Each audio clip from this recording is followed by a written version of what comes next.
Par rapport à la fin de vie, moi j'ai fait une distinction en faisant mes recherches entre ce que j'appelle la mort paisible et la mort en paix. Et il me semble que la technologie appliquée au monde médical, depuis l'après-guerre, ça nous a permis d'assister à une conquête formidable de la connaissance qui permet d'en arriver à diminuer la douleur et la souffrance. Et ça, on ne peut que s'en réjouir.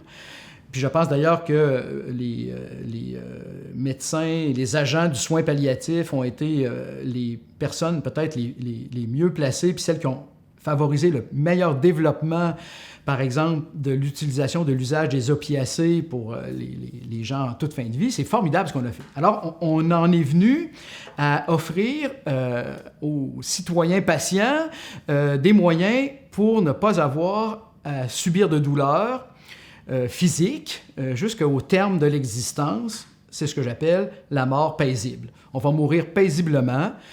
Puis moi, pour avoir été témoin de ça, je suis très admiratif de voir comment, quand on réussit à contrôler la morphine, bien, vous avez des gens là, qui, jusqu'à la dernière minute, sont en conversation avec les proches, puis ils vont s'éteindre tranquillement parce qu'on a su éviter qu'ils souffrent physiquement. Donc, est-ce que c'est un bien? C'est un bien, tout à fait. Mais c'est un bien qui ne se suffit pas à lui-même. Et je pense que la proposition de toutes les lois qui légifèrent pour permettre de décider d'avance de l'heure du départ s'inscrivent dans la logique du contrôle et de la douleur et de l'existence tout azimut. Et il faut garder le contrôle jusqu'à la fin. Bon, c'est louable, ça se comprend, mais c'est au détriment, encore une fois, c'est le prof de philo qui parle, c'est au détriment peut-être d'un questionnement sur les conditions propices à la meilleure sortie de la vie, si je puis dire.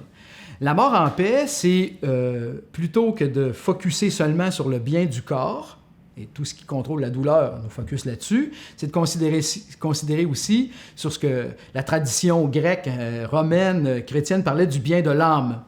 Et là, le bien de l'âme, ça comporte toujours une part de mystère. Chaque être humain véhicule un rapport à lui-même qui est empreint de ce mystère, très concrètement, parce que je ne peux pas prétendre, du haut de mes 62 ans à l'heure actuelle, que je me connais bien moi-même. C'est l'adage de Socrate, « Connais-toi toi-même ». C'est un « work in progress », pour dire comme disent les Anglais. Puis on ne peut pas prétendre qu'on a atteint le sommet de ça, la fin de ça, avant d'être décédé, sans doute. Autrement dit, dans toute son existence jusqu'au dernier moment, on va apprendre à se découvrir soi-même. Et c'est pas juste pour soi, là, bien entendu, c'est dans toutes les interactions avec l'entourage, la famille, les frères, les amis. Et voilà pourquoi ce concept de mort en paix, que j'ai étudié de mille manières, là, m'amène à penser que de façon très prudente, il est préférable d'essayer de garder une porte ouverte jusqu'à la toute fin. D'autant plus que si on sait qu'on a le contrôle sur la douleur physique, ben ça devrait être réconfortant de se dire jusqu'à la dernière minute, et les gens des soins palliatifs l'ont témoigné de mille manières, on voit cette découverte de soi-même, mais qui se traduit souvent par des réconciliations, par des moments importants jusqu'à la toute fin de l'existence. On voit ça surgir, on voit ça apparaître, et puis c'est pour le bien de celui qui nous quitte, mais pour le bien aussi de ceux qui restent.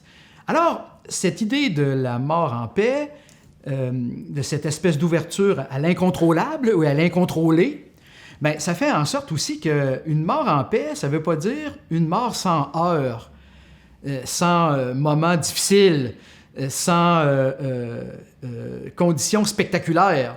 Quelqu'un qui est dans un état stuporeux, là, quand les organes internes lâchent, disons que ce que ça offre en spectacle, c'est moyen, là.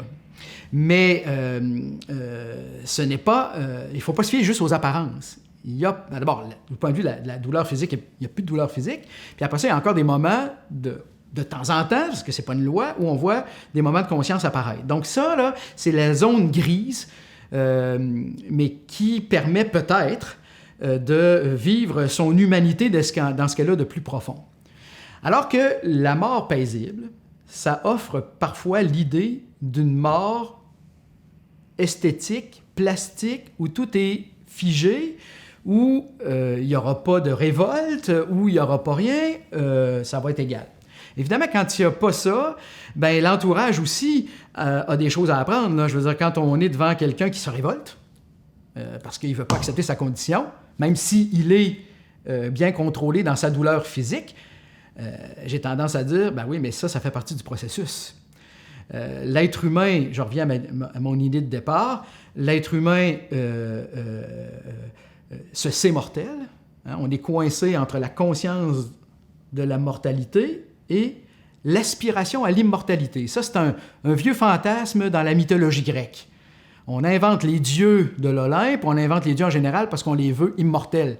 Mais on projette notre souhait que la vie ne cesse jamais. En parallèle, on fait l'expérience dramatique que, oui, la vie cesse, et puis quand on vieillit, on s'aperçoit que ça cesse tranquillement. On est moins performant sur le vélo à 62 qu'on l'est à 20 ans. C'est pas grave, c'est pas grand-chose, mais ça nous rappelle, nous sommes mortels. Alors, ce passage difficile qui consiste à être confronté au tragique de savoir que là, l'échéance s'en vient, ça ouvre à toutes sortes de comportements possibles. Moi, je plaide pour avoir ce courage de vivre ça jusqu'au bout, puis d'avoir le courage d'accompagner ça jusqu'au bout. Encore une fois, ce que dont j'ai toujours été témoin dans les milieux de soins palliatifs, avant l'introduction de l'aide médicale à mourir, dont j'ai été témoin, c'est que 99,9% des fois, les dénouements étaient heureux. Je pèse mes mots, là, heureux, à travers des fois des situations difficiles.